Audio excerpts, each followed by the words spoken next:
Non, ce n'est pas juste. Pourquoi cela m'arrive-t-il à moi? J'ai pourtant fait les choses comme il fallait. 7 ans plus tôt. Alors, qu'est-ce qui t'intéresse dans la vie? Les voyages, la peinture, la musique. Tout ce qui est créatif m'intéresse. Et bien sûr, comme toutes les femmes, j'aimerais me poser un jour et fonder une famille.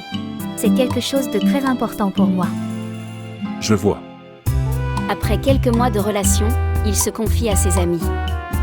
Alors, comment ça va avec Alicia? Comme si comme ça. Comme si comme ça? Qu'est-ce que ça veut dire? C'est une fille bien. Je n'ai rien à lui reprocher. Mais je ne me projette pas avec elle. Je comprends ce que tu veux dire. Mouais. Après 2 ans de relation, Alicia attend que Lucas lui fasse sa demande. Mais rien ne semble aller dans ce sens.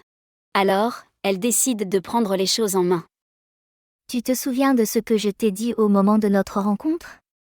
Non, qu'est-ce que tu m'as dit? Je t'ai dit que je pensais me poser un jour et fonder une famille. Ah, ça. Oui. Et alors? Alors, je suis prête.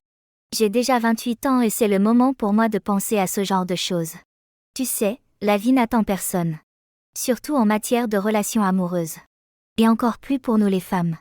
Le plus tôt on se case, le mieux c'est. Je comprends bien. Mais on ne peut pas fonder une famille sur une base instable. Je suis un jeune entrepreneur et mes finances sont encore fragiles. J'ai besoin de temps pour solidifier tout ça avant de me jeter dans le grand bain. Ok, tu as raison. Mais ne tardons pas trop car je ne rajeunis pas.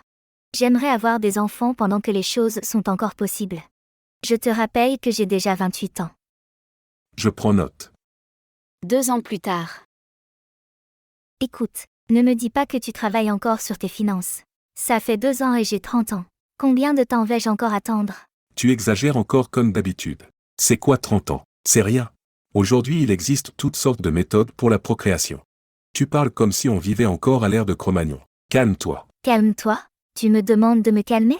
Mais je n'en ai rien à battre des différentes méthodes de procréation qui existent. Je veux enfanter de manière naturelle et avoir un bébé en bonne santé. Très bien, je prends note. Le lendemain, Lucas rentra du travail avec une belle bague de fiançailles qu'il offrit à Alicia. Celle-ci ne descendit pas de son petit nuage de toute la semaine. Maman, j'ai la bague. Félicitations ma chérie. Il était plus que temps. 3 ans plus tard. Lucas, cela fait 3 ans qu'on est fiancés. Tes finances sont stables. Plus rien ne nous empêche de sauter le pas. Je veux absolument me marier cette année. Je ne veux plus attendre.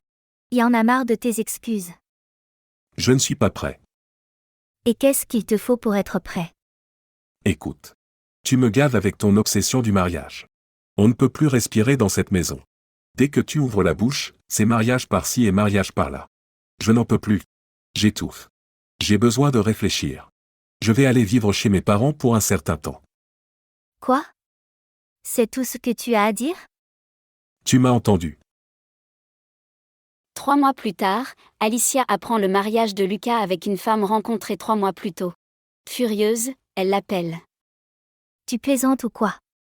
Cela fait 7 ans que j'attends. Je porte encore ta bague de fiançailles et toi tu te maries? D'ailleurs, qui est cette femme? Tu m'as trompé avec elle pendant tout ce temps? Absolument pas. Je l'ai rencontrée il y a 3 mois seulement. 3 mois seulement. Tu me fais perdre 7 ans de ma vie pour épouser une femme que tu as rencontrée il y a 3 mois seulement. Non, ce n'est pas juste. Pourquoi cela m'arrive-t-il à moi? J'ai pourtant fait tout ce qu'il fallait. Faites attention mesdames. Un homme sait dès le départ s'il veut vous épouser ou non. Si vous souhaitez vous marier, une année est suffisante pour comprendre si le monsieur est intéressé ou non.